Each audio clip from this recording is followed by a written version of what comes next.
दोस्तों, radio literature podcast में आज आपके लिए प्रसिद्ध व्यंग्यकार हरिशंकर पारसाई की उखड़े खंबे आपके लिए लेके आया हूँ। एक दिन राजा ने खींचकर घोषणा कर दी कि मुनाफाखोरों को बिजली के खंबे से लटका दिया जाएगा। सुबह होते ही लोग बिजली के खंभों के पास जमा हो गए। उन्होंने खंभों की पूजा की, आरती उतारी और उन्हें तिलक किया।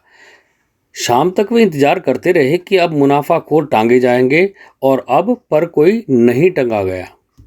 लोग जल्लूस बनाकर राजा के पास गए और कहा, महाराज, आपने तो कहा था कि मुनाफाखोर बिजली के खंभों से लटकाए जाएंगे, पर खंभे तो वैसे ही खड़े हैं और मुनाफाखोर स्वस्थ और सानंद हैं। राजा ने कहा, कहा है तो उन्हें खंभों पर टांगा ही जाएगा। थोड़ा समय लगेगा, टांगने के लिए फंदे चाहिए। मैंने फंदे बनाने का ऑर्डर दे दिया है। उनके मिलते ही सब मुनाफाखोरों को बिजली के खंभों पर टांग दूंगा। भीड़ में से एक आदमी बोल उठा, पर फंदे बनाने का ठेका भी तो एक मुनाफाखोर नहीं लिया है। राजा ने कहा, तो क्या हुआ, उसे उसी के फंदे से टांगा जाएगा। तभी दूसरा बोल उठा, पर वह तो कह रहा था कि फांसी पर लटकाने का ठेका भी मैं ही ले लूँगा। राजा ने जवाब दिया, नहीं, ऐसा नहीं होगा। फांसी देना निजी क्षेत्र का उद्योग अभी नहीं हुआ है। लोगों ने पूछा, तो कितने दिन बाद वे लटकाए जाएंगे? राजा ने कहा, आज से ठीक 16वें दिन वे तुम्हें बिजली के खंभों से लटके दिखेंगे। लोग दिन गिनने लगे। 16वें दिन सुबह उठकर लोगों ने देखा कि बिजली के सारे खंभे उखड़े पड़े हैं। वे हैरान हो गए कि रात न आंधी आई न भूकंप आया, फिर वे खंभे कैसे उखड़ गए। उन्हें खंभे के पास एक मजदूर मिला। उसने बताया कि मजदूरों से रात को ये खंभे उखड़वाए गए हैं। लोग उसे पकड़कर राजा के पास ले गए। उन्होंने शिकायत की, महाराज, आप मुनाफाखोरों को बिजली के खंभों से लटकाने वाले थे, पर रात में सब खंभे उखाड़ दिए गए। हम इस मजदूर को पकड़कर लाए हैं। यह कहता है कि रात को सब खंभे उखड़वाए गए हैं। राजा ने मजदूर से पूछा, क्यों रे, किसके हुक्म से तुमने लोगों के खंभे उखाड़े? उसने कहा, सरकार, ओवरसियर साहब ने हुक्म दिया था। तब ओवरसियर को बुलाया गया। उसने राजा से कहा, महाराज, मेरा कोई कसूर नहीं है। तो राजा ने उससे पूछा, क्यों जी, तुम्हें मालूम है मैंने आज मुनाफाखोरों को बिजली के खंभों से लटकाने की घोषणा की थी। उसने कहा, जी सरकार। फिर तुमने रातों रात खंभे क्यों उखड़वा दिए? सरकार, इंजीनियर साहब ने कल शाम हुक्म दिया था कि रात में सारे खंभे उखाड़ दिए जाएं। अब इंजीनियर को बुलाया गया। उसने कहा कि उसने बिजली के इंजीनियर के आदेश से यह काम किया था कि रात में सारे खंभे उखाड़ देने चाहिए। बिजली इंजीनियर से कैफियत तलब की गई तो उसने हाथ जोड़कर कहा, सेक्रेटरी साहब का हुक्म मिला था साहब।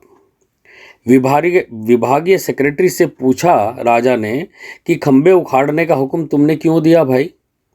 सेक्रेटरी ने स्वीकार किया, जी सरकार, मैंने दिया था। राजा ने कहा, यह जानते हुए भी कि आज मैं इन खंभों का उपयोग मुनाफाखोरों को लटकाने के लिए करने वाला हूं, तो तुमने ऐसा दुस्साहस क्यों किया? सेक्रेटरी ने कहा, साहब, पूरे शहर की सुरक्षा का सवाल था। अगर रात को खंभे न हटा दिए जाते तो आज पूरा शहर नष्ट हो जाता। राजा ने पूछा, यह तुमने कैसे जाना? किसने बताया तुम्हें? सेक्रेटरी ने कहा, मुझे विशेषज्ञ ने सलाह दी थी कि यदि शहर को बचाना चाहते हो तो सुबह होने से पहले खंभों को उखड़वा दो। राजा ने पूछा, कौन है यह विशेषज्ञ? भरोसे का आदमी है? सेक्रेटरी ने कहा, बिल्कुल भरोसे का आदमी है साहब। घर का आदमी है, मेरा साला होता है। मैं उसे हजूर के सामने पेश करता हूँ। विशेषज्ञ ने निवेदन किया, सरकार, मैं विशेषज्ञ हूँ और भूमि तथा वातावरण की हलचल का विशेष अध्ययन करता हूँ। मैंने परीक्षण के द्वारा पता लगाया है कि जमीन के नीचे एक भयंकर प्रवाह घूम रहा है। मुझे यह भी मालूम हुआ कि आज वह बिजली के हमारे शहर के नीचे से गुजरेगी। आपको मालूम नहीं हो रहा है, पर मैं जानता हूं कि इस वक्त हमारे नीचे भयंकर बिजली प्रवाहित हो रही है। यदि हमारे बिजली के खंभे जमीन में गड़े होते तो वह बिजली खंभों के ऊपर आ जाती और उसकी टक्कर अपने पावर हाउस की बिजली से होती। तब भयंकर विस्फोट होता, शहर पर हजारों बिजलियां एक साथ गिरती। तब न एक प्राणी जीवित बचता, न एक इमारत खड़ी रहती। मैंने तुरंत सेक्रेटरी साहब को यह बात बताई और उन्होंने ठीक समय पर उचित कदम उठाकर शहर को बचा लिया। लोग बड़ी देर तक सकते में खड़े रहे। वे मुनाफाखोरों को बिल्कुल भूल गए थे। वे सब उस संकट से अभिभूत थे जिसकी कल्पना उन्हें दी गई थी। जान बच जाने की अनुभूति से दबे हुए थे। वे सब चुपचाप लौट गए। उसी सप्ताह बैंक में इन नामों से ये रकबे जमा हुई। सेक्रेटरी की पत्नी के नाम 2 लाख रुपए, श्रीमती बिजली इंजीनियर 1 लाख रुपए, श्रीमती इंजीनियर 1 लाख रुपए, श्रीमती विशेषज्ञ 25,000, श्रीमती ओवरसियर 5,000।